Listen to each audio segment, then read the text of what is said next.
पुराने ज़माने में पानी रखने और बारिश का पानी रोकने के लिए बड़ी बड़ी बावलियाँ बनती थी।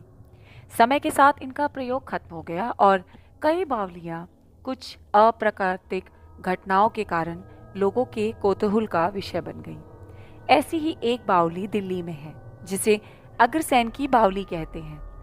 हेलो फ्रेंड्स, मैं हूँ आपकी दोस्त संध्या। तो चलिए शुरू करते हैं। निकिता और उसका भाई अनुज एक ही कॉलेज में पढ़ते थे। निकिता फर्स्ट ईयर में थी और उसका भाई थर्ड ईयर में। दोनों आर्ट्स के स्टूडेंट थे। निकिता का फर्स्ट सेमेस्टर था जिसमें उनकी हिस्ट्री के टीचर ने उन्हें पुरानी इमारत विजिट करने और एक रिपोर्ट तैयार करने के लिए कहा। निकिता का घर हैदराबाद हाउस के पास था, तो वहाँ से सबसे पास अग्रसेन की बावली थी। निकिता और अनुज दिल्ली के नहीं थे। उसके पिता डिफेंस में थे, तो इसलिए वो लोग दिल्ली में रहकर पढ़ाई कर रहे थे। निकिता करीब 5 बजे के आसपास कॉलेज खत्म करके अग्रसेन की बावली पहुंच गई।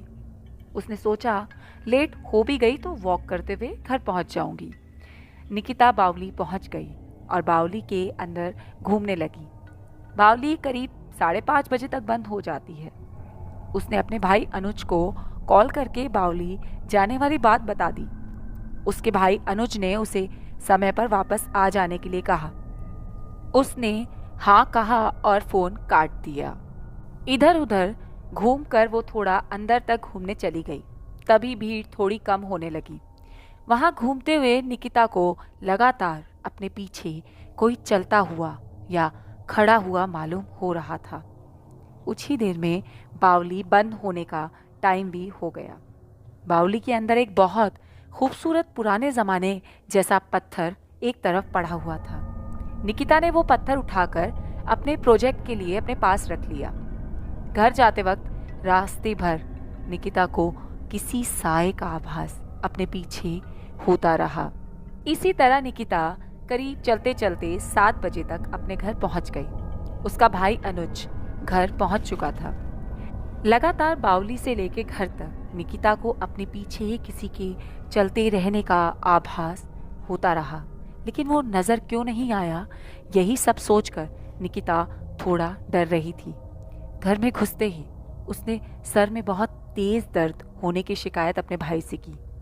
उसने अनुज से खाना बनाने के लिए कहा और अपने कमरे में जाकर थोड़ा आराम करने लगी।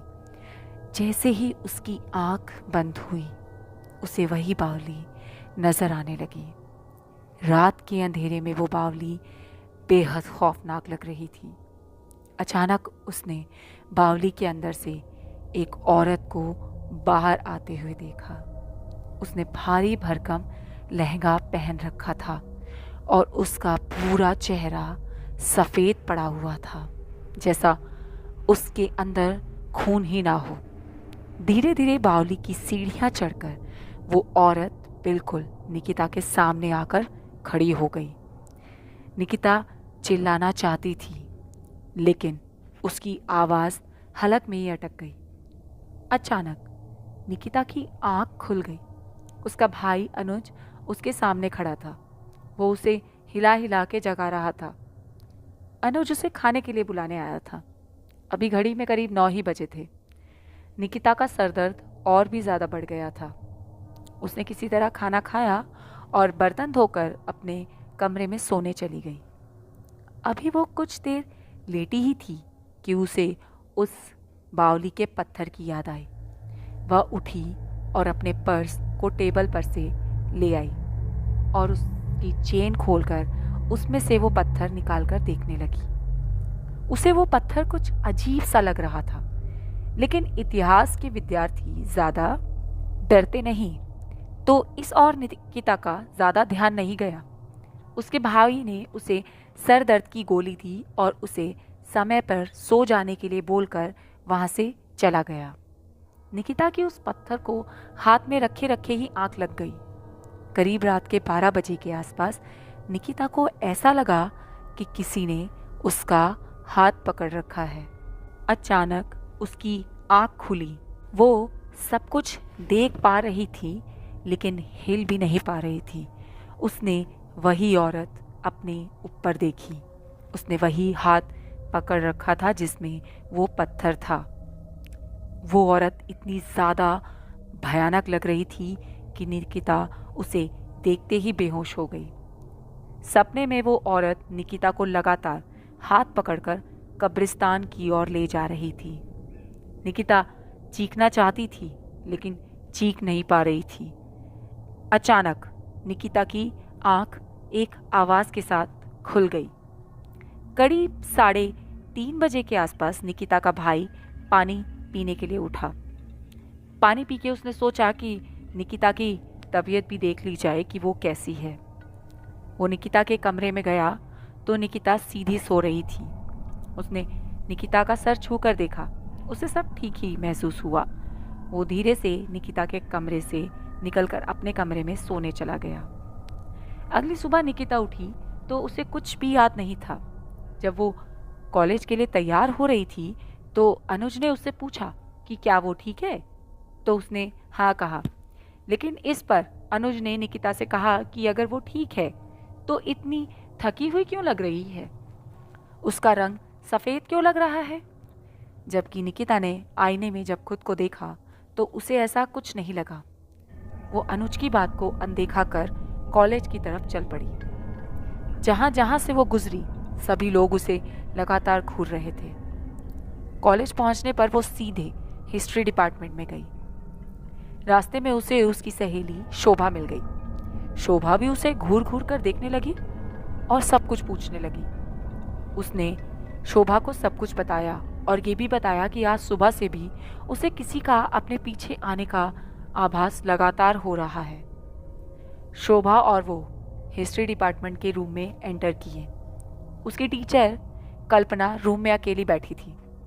जैसे ही निकिता और शोभा कमरे में घुसे, गर्मी के मौसम में वो कमरा अचानक बहुत ज़्यादा ठंडा हो गया। उसी टीचर कल्पना को कुछ समझ नहीं आया। उन्होंने कल्पना को अपने आने का रीज़न बताया और वो पत्थर भी दिखाया। कल्पना ने निकिता से कहा कि उसे उस बावली से ये पत्थर उठाकर नहीं लाना चाहिए था। ये शक्तियाँ हर पुरानी इमारत में नहीं होती, लेकिन कुछ जगहों का इतिहास बहुत भयानक और खौफनाक होता है, इसलिए वहाँ की चीज़ों को ज़्यादा नहीं छेड़ना चाहिए। और एक बात, तुम्हें कोई भी सामान अपने घर नहीं ले जाना चाहिए था। मैंने अपना कोई भी रिसर्च का सामान रिसर्च रूम के अलावा अपने घर में नहीं रखा है। ये सामान सिर्फ रिसर्च रूम में ही ठीक है। लेकिन मैं तुम्हें ये कहूँगी कि जहाँ से तुमने इस पत्थर को उठाया वहीं छोड़ आओ। तुम्हें देखकर लग रहा है कि ये पत्थर तुम्हारे लिए ठीक नहीं है।